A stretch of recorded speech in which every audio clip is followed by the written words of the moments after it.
My talk this evening is called Ethical Magic or Magical Ethics on Being an Occultist.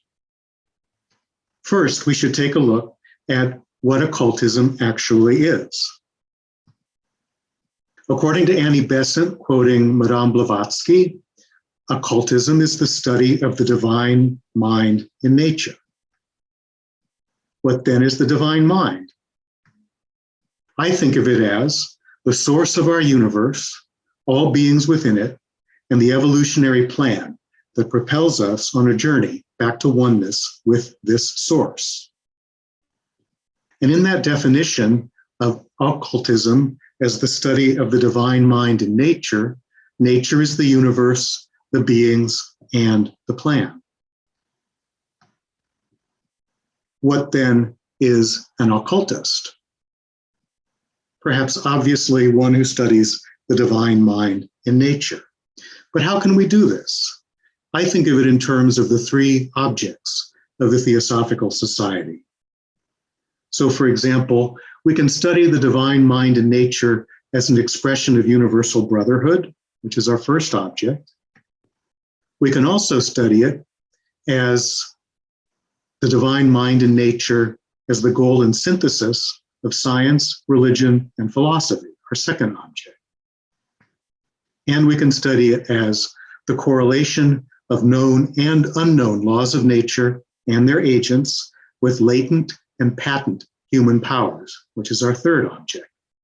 A latent power, of course, is one that hasn't developed yet. A patent is one that is fully developed.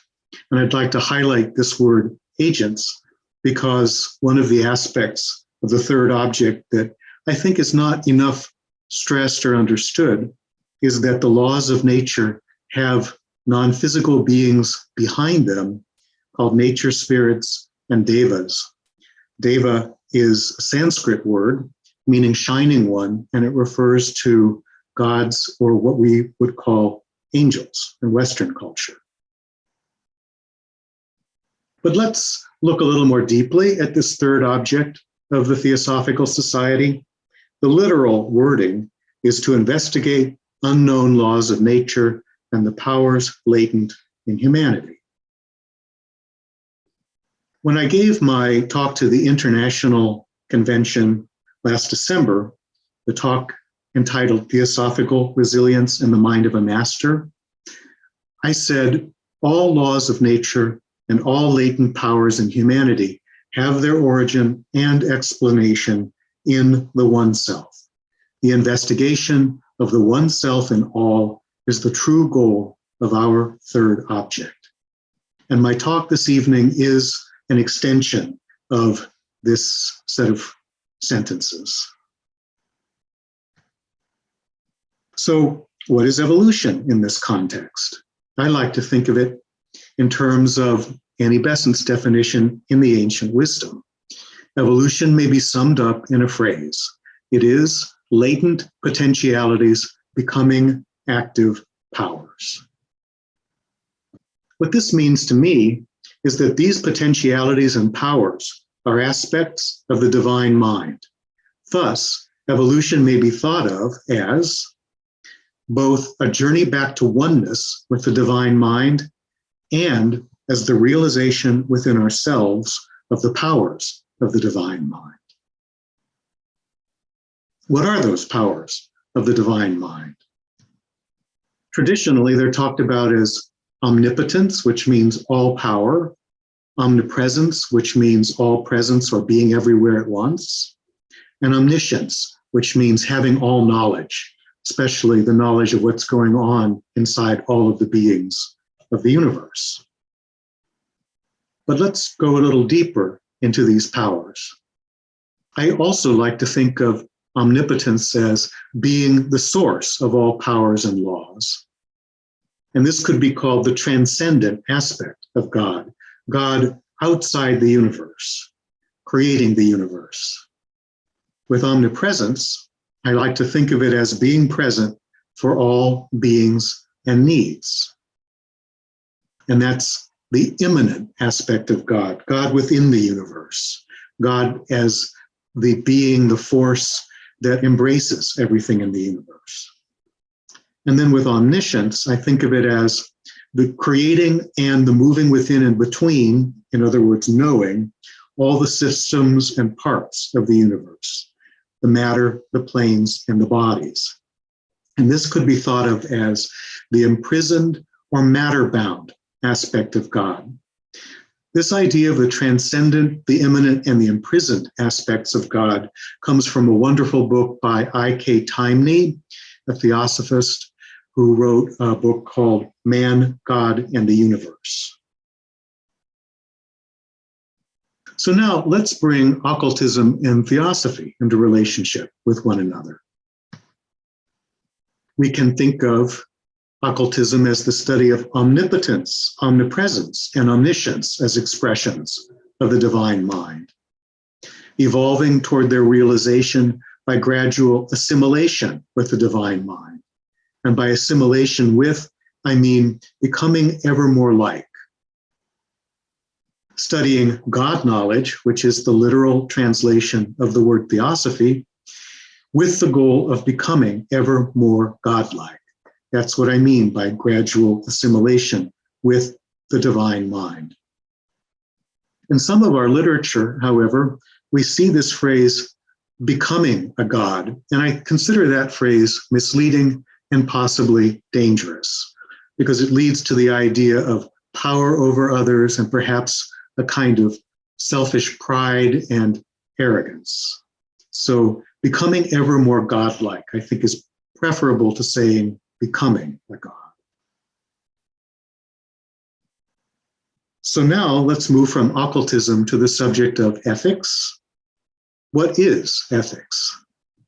Annie Besant has defined ethics along the lines of what I'm about to say, the principle of unity and the practice of non-harming based on the notion that we are all one in the divine mind.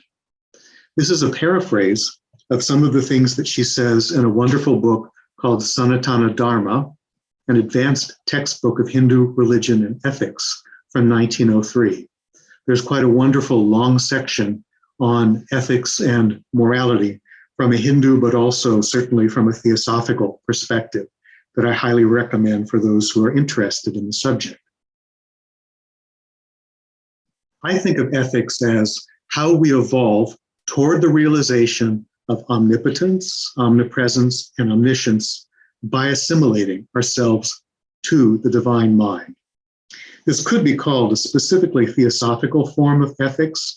I think by the end of my talk, you'll understand why I say specifically theosophical.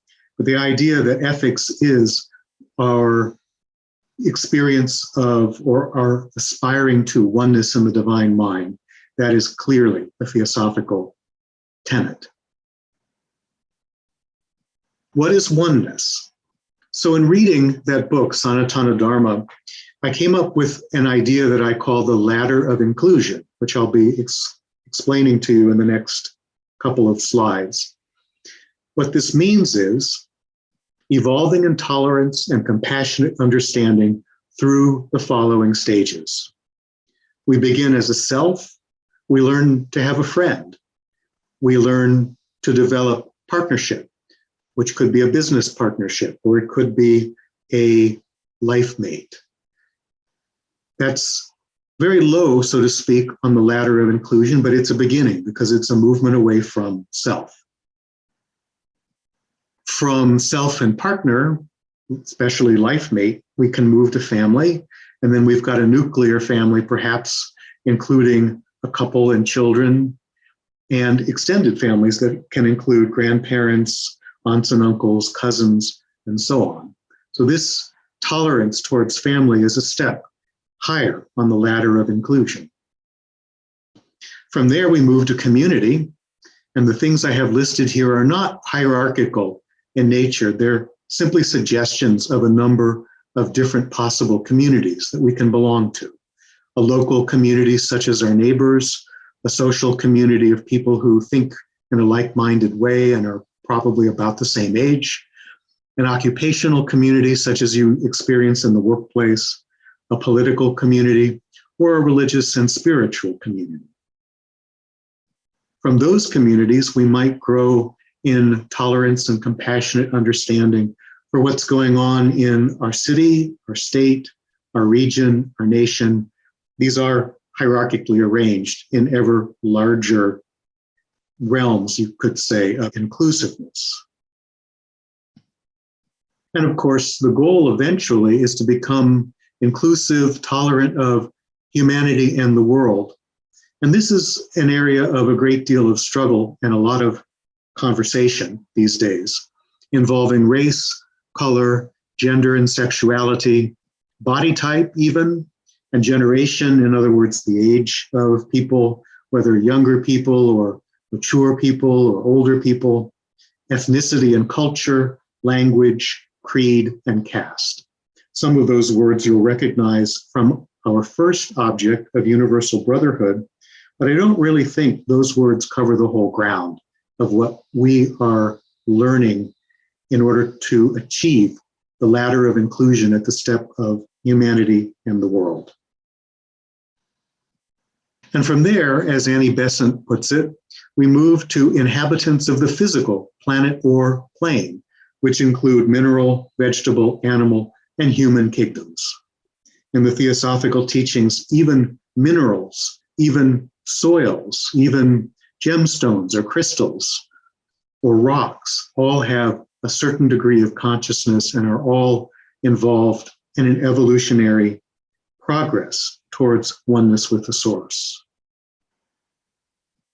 And then we can think about something that wasn't really talked about by Annie Besant, but I think is very current these days, and that is the interdependence of ecosystems and climates. And these also can be arranged locally. We have local ecosystems and climates, regional ones, oceanic ones, hemispheric ones, and world ones. And I'm thinking not so much in terms of the effect of human beings on the climate and on ecosystems as in pollution and that sort of thing. Not that alone, but also the interdependence that we see, for example, in the Amazon rainforest, where the fungi in that rainforest send out spores that get lofted into the air and become aerosols that raindrops form around, creating thunderstorms that then feed water to the rainforest to keep it going. So that's an example of an interdependence of ecosystems within a particular part of the world. And probably these systems exist everywhere, and we may be largely ignorant of them. So certainly on this ladder of inclusion, we need to include this awareness of interdependence of ecosystems and climates. And then again, Annie Besant adds that with this ladder of inclusion, we also need to be tolerant of the inhabitants of non-physical planes. And this can include nature spirits, angels and devas, even deceased humans, such as our ancestors. What does Annie Besant have to say on oneness? Spirituality is the realization of unity, the seeing of the oneness of all things, the seeing one life, one consciousness, one existence alike in the dust of the earth and in the highest archangel, in God himself. So you see, we start with the dust of the earth, we end with an archangel. That is the ladder of inclusion. She goes on, nothing higher is possible for humanity than this realization of the oneness of all. It is the basis of morality. So, as I mentioned, morality involves the practice of non-harming, which is the English translation of a Sanskrit word, ahimsa. I think of ahimsa, of non-harming, as thought, speech, and action that is both right and true as an expression of oneness, both useful and beneficial, in other words, for the greater good, both tolerant and kind to oneself and to others, and both fitting and necessary. In other words, it will promote wholeness and healing within and between oneself and others. Besen talked about theosophical morality in the advanced textbook that I mentioned earlier, and this is what she said, that it involves recognizing the unity of the self, establishing mutually helpful relations between all separated selves, in other words, all beings that experience themselves as within the container of a body, practicing universal love as an expression of unity, the root of all virtues, recognizing love's opposite, hate, as the root of all vices, and then transforming vices into virtues. So there we have Besen's idea of theosophical morality. So having covered the subject of ethics, let's now bring in the question of what is magic? I define magic as the focused power of human will working with, or unfortunately sometimes against, the evolutionary plan in the divine mind. With means so-called white or light magic, which I prefer to think of as unitive or constructive magic. This is non-harming and for the benefit of all. Against means so-called black or dark magic, which I prefer to call disruptive or destructive magic. And this tends to be harming and for the benefit of self alone. Now, this idea of white magic versus black magic is very old in terms of Western esotericism. And some people have tried to move in the direction of light magic for white and dark magic for black, but it isn't really that much better. There's an implied colonialism, I am afraid, in both of these attempts to talk about the upside and the downside of magic, so to speak, where white is preferred to black and light is preferred to dark. And unfortunately, this too often gets applied to people's skin color. In theosophical literature from the earlier periods, whenever it's reprinted, you'll see an asterisk that says, not a reference to race. But I very much wish that we could replace these terms. And I'm constantly thinking of possible ways to do it. But I think unitive or constructive magic versus disruptive or destructive magic is probably a useful possible way forward. What then is ethical magic? Focusing the power of the human will on promoting oneness with and non-harming of all beings, whether less, equally, or more evolved than we are. Now that phrase is tricky too, because it could imply a kind of colonialism. But if we think of it as where we stand on the ladder of inclusion, I think you'll understand what I mean. The people who are able to embrace within their consciousness a tolerance and a compassionate treatment of the entire world of all living beings, physical and non-physical, those would have to be a very advanced form of human being. In other words, what we call spiritual masters. Whereas the less evolved might be the beings that, the individuals that are really only focused on self or self and family. Now, that's not to say that we should judge them in any way.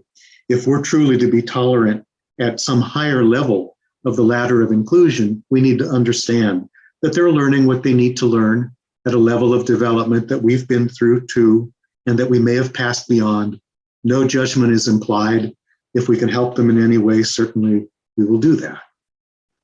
So, focusing the power of the human will on promoting oneness with and non-harming of all beings, whether less, equally, or more evolved than we are, in cooperation with the evolutionary plan of the divine mind and collaboration with its agents. That's what I mean by ethical magic. And the beings at the top of the line, so to speak, the spiritual masters and the devas and the angels are definitely more evolved than we are. And they're the ones who act as our guides in cooperation with this evolutionary plan. So what then is magical ethics? I consider it to be an ethical system, placing our physical, emotional, mental, and spiritual powers in right relationship with the evolutionary plan of the divine mind, allowing these powers to develop in service, for the greater good of all. And occultism, as taught in Theosophy, is such a system of magical ethics.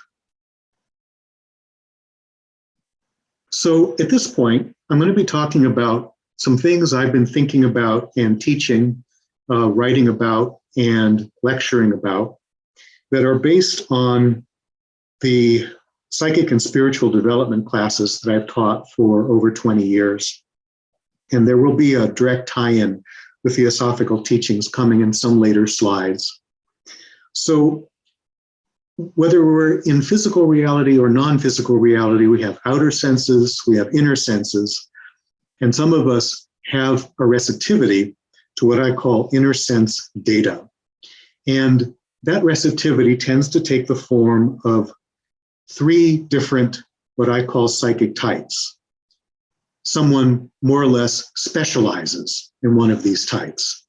And I consider them to be energy, consciousness, and information. What I mean by energy is the feeling of the truth of something, just an energy that you know you're in relationship with the source or with some higher level of reality.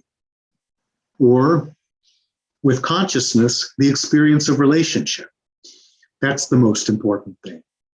Or with information, imagery is the most important thing. I happen to be one of those image types. I'm a prolific dreamer, for example. Not everybody is. I think about these three types as mystic, empath, and seer. And each one of them comes with the possibility of developing a specific kind of so-called psychic or spiritual ability. With mystics, it's clairsentience, which is the ability to experience, to feel the different energy states or consciousness states of beings and situations. With empaths, it's clairaudience, which means the ability to sense into or hear the needfulness, the suffering of other beings. And then with the seer, it's clairvoyance, which is the ability to perceive other beings and the environments in which they live, for example, the astral plane. I'll go into more detail in the next few slides about what these powers mean. So, clairsentience for mystics, clear feeling, in other words, is the ability to receive inner sense data in terms of energy/truth or powers/laws, which are expressions of energy/truth. The word for this, which is not a very well-known word these days, is psychometry, which literally means soul measuring. Psyche, soul, and ometry, as in geometry, measuring. So what happens for mystics is they have this ability to measure the soul of things, which could be the dharma of other people, dharma being a word that represents the beingness of someone, their goal in life, their life purpose, the truth of who they are, their spiritual path. Also, to feel the energy states present in groups, whether they're safe or unsafe. I call these energy states value fields. So for example, if you go into a theosophical meeting and people have been meditating, you can directly feel that a value field has been created and that it's a safe, supported field. Whereas you can go into environments where things are much more chaotic. And if there are no values or the values tend to be crass or commercial, they may not be safe places. Also, another thing mystics can experience through clairsentience is the sacredness or the woundedness of places and objects. A sacred place would be a temple or a church. A sacred object would be something you use in a ritual. A wounded place is something like a battlefield. People can have the sensitivity to the trauma in a landscape where a battle occurred. And then also objects can be experienced as wounded. So for example, the things in a place where people were murdered or a person was murdered, a clairsentient mystic can sense that woundedness. And the purpose of clairsentience is to develop discernment. In other words, to know the difference between the real and the unreal. And the ultimate goal for clairsentience is a kind of teaching that helps people cut through their illusions by learning to discern between the real and the unreal. So with empaths, as I mentioned earlier, clairaudience is what they experience in terms of inner sense data. Clear hearing, the ability to receive inner sense data in terms of consciousness and relationship, or beings and needs. And what this means is being able to sense the needs of other humans and non-humans, in particular pets. So for example, being able to know when your pet needs water or needs to go outside. Food is usually a pretty obvious one, but sometimes there are much subtler energetic cues. Also, physical and non-physical beings, an example of the non-physical type being dead loved ones. Again, these are all about relationships, relationships with pets, relationships with those who have passed on. The particular ability of empaths is to embrace, overlap, or merge with others. It's as if they can extend their energy field to include another person in relationship. This can even include the experience of mediumship or channeling, which means communication between realms and beings, and can involve an overlap between the medium and some other being. That's called overlighting in spiritualism. By realms, I mean, say, the realm of the devas, the angels, as opposed to the human communicator or channel. And the purpose of all of this is healing, making whole. That's the literal meaning of the word healing, to make things whole. If you think about suffering in terms of being needful, and needfulness as in some way diminishing the fullness of our humanity, then anyone who's involved with alleviating suffering through satisfying the true needs of others is healing that individual while making that individual whole again, or pointing that individual towards a higher level of wholeness as a human being. Now, clairvoyance for seers involves clear seeing, the ability to perceive inner sense data in terms of information and imagery, or systems and parts. Obviously, these things would involve the subtle bodies, the auras around those bodies, or the energy fields around them, the chakras, which are the called by Annie Besant, for example, the organs of our spiritual bodies. Also, the planes and subplanes of the universe or system in which we live, especially the scenes, dwellers, and phenomena, which are all things that the seer will perceive in terms of imagery. An example of scenes, dwellers, and phenomena could be the human afterlife or the deva realms. Frequently, clairvoyants will also be astral projectors because they have an ability to travel between these realms and observe what's going on there. And the purpose for them of developing such abilities is guiding, so that they can show the way for beings who need to know what the next step in their growth might be. Now, for those of you who may see that you've got abilities along more than one line, I just wanted to point out that each of these circles is our starting point, and that as we grow and develop spiritually, we'll eventually overlap with the abilities of another type.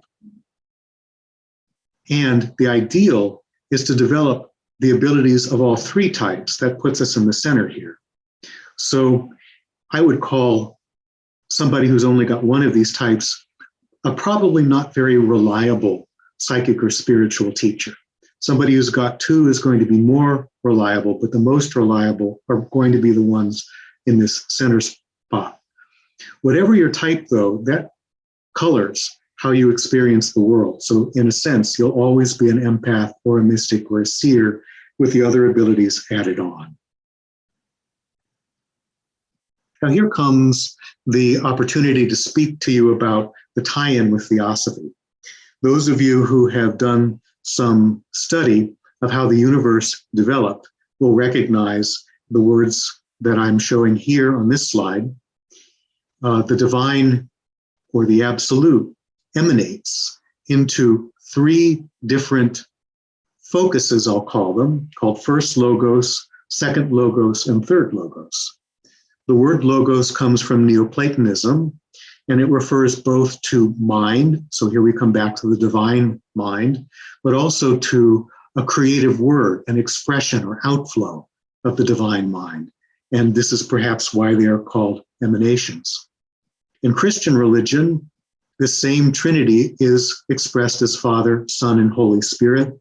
In Hinduism, it's expressed as Shiva, Vishnu, and Brahma. And in the Theosophical teachings, as will, wisdom, and activity, but sometimes the words power, love, and creation are also used in association with will, wisdom, and activity. I'd like to mention, if you want to know more about these terms and how they function within the creation of our universe, a good place to start is The Secret Doctrine, Volume 1, especially the first 120 pages or so, but also several books by Annie Besant, The Ancient Wisdom, Esoteric Christianity, and A Study in Consciousness, all discuss the creation of the universe in terms of these three logoi. That's the plural for logos. So now let's look at how this ties in with what I was saying earlier about the three psychic types. We've got our emanations, we've got the theosophical words for them. We have the three aspects of the divine mind that I was talking about earlier. Omnipotence is the aspect that goes with will and power in the first logos. Omnipresence is that of love, wisdom, and goes with the second logos. And omniscience is that of creation, activity, and goes with the third logos. If you want to think about an outflow into our universe from the three logoi, you could say that energy comes from will, consciousness comes from wisdom, and information comes from activity. And the manifestation of these things as they show up in our universe, with the first logos, it's the powers and the laws of the universe. With the second logos, it's the beings and needs of the universe. With the third logos, it's the systems and the parts of the universe. And if you want to bring in the seven principles, the top three, as taught by Blavatsky and the Mahatmas, then we have spirit or Atman as an expression of the first logos, buddhi or higher heart as an expression of the second, and manas or mind as an expression of the third. Now, as we come into the human realm, these things tend to manifest as spirit as transcendence, heart as unity, and mind as discovery. And this brings us to the mystic, the empath, and the seer. And what I want to point out here is the mystic, as I already explained, was connected with energy, but is also connected with omnipotence, the empath with omnipresence, and the seer with omniscience. Sometimes these things that I've been talking about show up in places you wouldn't expect them. This is a famous mantra by Annie Besant. O hidden life, vibrant in every atom. O hidden light, shining in every creature. O hidden love, embracing all in oneness. May each who feels themselves as one with thee know they are therefore one with every other. So in the next few slides, I want to point out how life, light, and love are all involved with that schema I was just showing you. So in much theosophical literature from the period of Annie Besant and Charles Webster Leadbeater, you'll see information about two paths, and it's the path of the mystic versus the path of the occultist. And I think there are really three. What's called the path of the mystic, I think, is very similar to what I've been describing in terms of a mystic. The occultist could probably apply to all three paths, but more to the seer, and somehow the empathic path got left out. But I'll try to explain now how these three paths work and maybe are a bit more comprehensive. So the path of the seer is involved with this first phrase, "O hidden life, vibrant in every atom." It's literally information experienced as the life in something, but also the vibration of something. In science, everything is determined on the basis of vibration. So for example, we have heat as vibration, sound as vibration, color as vibration, X-rays as vibration, and there's a scale of those different qualities of vibration. In the Theosophical universe, every individual being also has a vibration. Their life is a vibration. It's their special frequency. It's how they are identified, for example, and what their evolutionary path is. That can be determined by someone who's sensitive to the vibration of any particular being. So I think of this path of the seer as the discovery, or discovery as the study of all systems and parts of matter, bodies, realms, and planes. And it's the activity aspect of God, specifically focused on developing manas, mind. And it could be thought of as moving towards oneness within the universe of time, for a reason that will become clear in a moment. The nature of omniscience as knowing the past origin, present place, and future goal of all evolving beings. And the tools for this, for the seer, are precognition, clairvoyance, and the Akashic records, which is the record of all history and of the reincarnational history of any particular being. So you see now why I've linked this idea of the seer's path with oneness within the universe of time. So in these three paths, the empath deals with the phrase, "O hidden love, embracing all in oneness." And this is consciousness as love and embracing. It's also unity as living in right relationship to all beings and needs on the ladder of inclusion that I discussed earlier. It could be said that it's the wisdom aspect of God and that it helps us to develop buddhi or intuition. And here we have oneness in the universe of space instead of time. I think of omnipresence, therefore, as sensing the needs of all beings sharing space in the present eternal moment. Now, what the present is depends on your level of spiritual development and the expandedness of your consciousness. So if you're only accessing the physical plane, it's the beings that are alive in the present moment in time that will be your focus. But as you ascend through the planes, time tends to become more and more an eternal moment, so that if you're living from the Buddhic level of being, it's virtually an eternal now moment.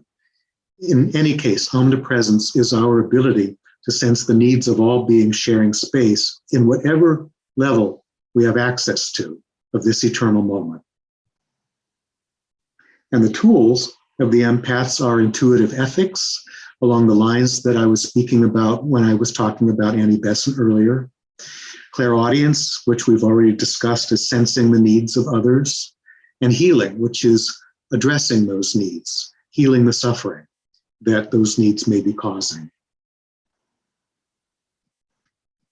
So in these three paths, the path of the mystic is related to the last of these phrases that we'll be discussing, "O hidden light shining in every creature."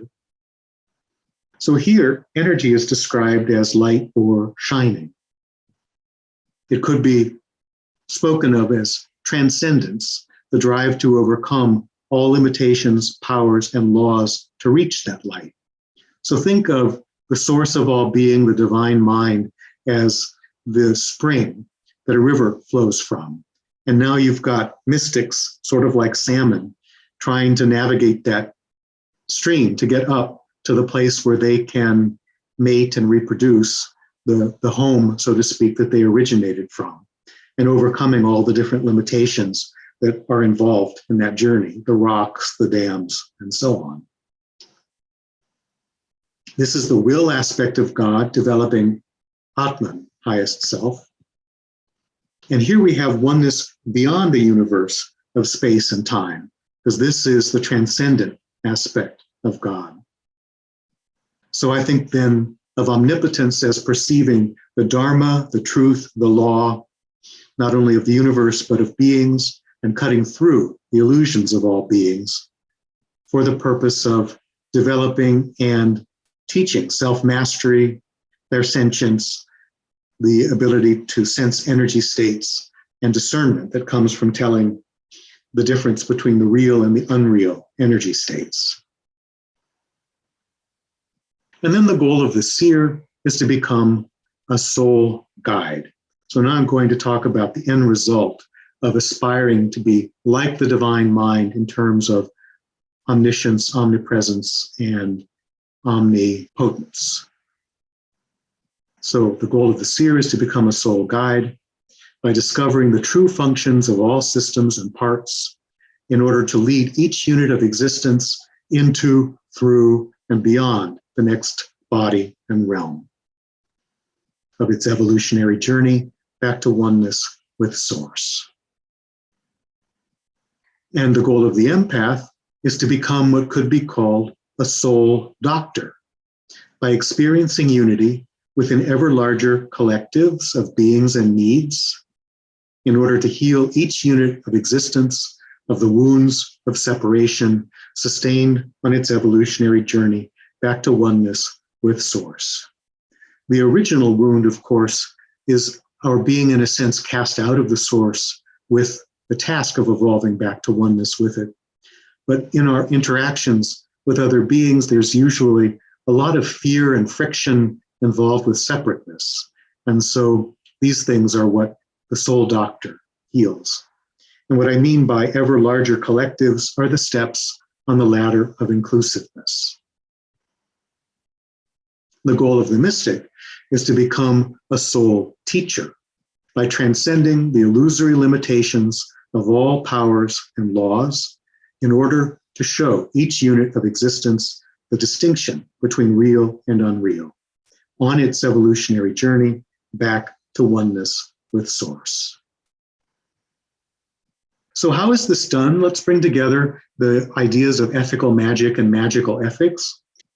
Annie Besant makes a distinction between psychic development and spiritual unfoldment. And I consider psychic development to be problematically ethical and problematically magical, because often the results are harmful to others and sometimes to oneself. So very quickly, we're going to compare and contrast these. With psychic development, it tends to be selfish for self alone. It tends to be intentional and willful, driven, power-based, gaining power over others, non-ethical and exclusive in the sense that there's always an issue of superiority and even arrogance. It tends to be conceptual and purely mental in its focus. It's often goal-oriented, even when it's looking for proof. You can see this, for example, in some of the ghost investigation societies that have all this equipment and go around to different supposedly haunted houses and then put their findings up on YouTube. It tends to be forced and uneven, and it's often prone to frustration or overwhelm. Then with spiritual unfoldment, it's practiced unselfishly. It tends to be open-minded and allowing. It's service-based, ethical and inclusive, intuitive in the sense that it tries to work from a higher level of mind than the purely mental, the causal level or the Buddhic level, higher mind or intuitive mind. It tends to be process-oriented or flow-oriented instead of goal-oriented. Development here or unfoldment here tends to be organic and well-rounded. And it's only what's needed and never too much. Because really what happens with psychic development that overwhelms people is pushing, pushing, pushing, and getting more than they can actually integrate whereas with people on the path of spiritual unfoldment, the masters usually have noticed, as it's often said in theosophical literature, they help and support. They try to make sure that you get only what's needed and never too much. And this is what I consider to be the proper way to address issues of ethical magic and magical ethics, spiritual unfoldment. So in conclusion, I'd like to bring back some of the words and phrases that I used in the description of this talk. Nowadays, the word occult denotes the cultivation of hidden powers, possibly to the detriment of self and others, what HPB called the occult arts, as opposed to occultism. And occult arts include seeking physical immortality or eternal youth, summoning the dead, practicing ceremonial magic to gain power over people and non-physical beings. Yet, when the Theosophical Society was founded, occultism, the study of the divine mind and nature, was touted as a spiritual practice for developing our highest ideals. To be an occultist required working for the greater good rather than for self alone. This was ethical magic or altruism.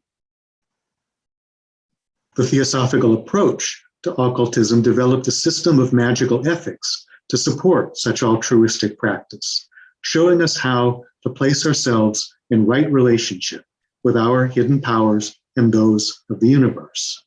The goal was to become ever more godlike through service to all beings. If you want to know more about this approach to magical ethics, I suggest reading HPB's The Key to Theosophy. Perhaps it's time to restore the high calling of being an occultist. And what I mean by that is to become soul teachers, soul doctors, soul guides. And of course, I have to end my talk with this wonderful painting, The Path from 1895 by Reginald McKell. And one of the reasons I'm using this for today's talk is because the ladder of inclusion that I was talking about is actually illustrated here. You've got physical reality down in the bottom. You've got suffering humanity here. You've got an aspiring soul, hopefully becoming a soul teacher, soul doctor, or soul guide. You've got other higher level beings supporting and guiding that individual. You've got the goal, some kind of highly evolved spiritual master, and you've got an archangel embracing the entire universe of this quest. So thank you very much for attending my talk, and I look forward to your questions.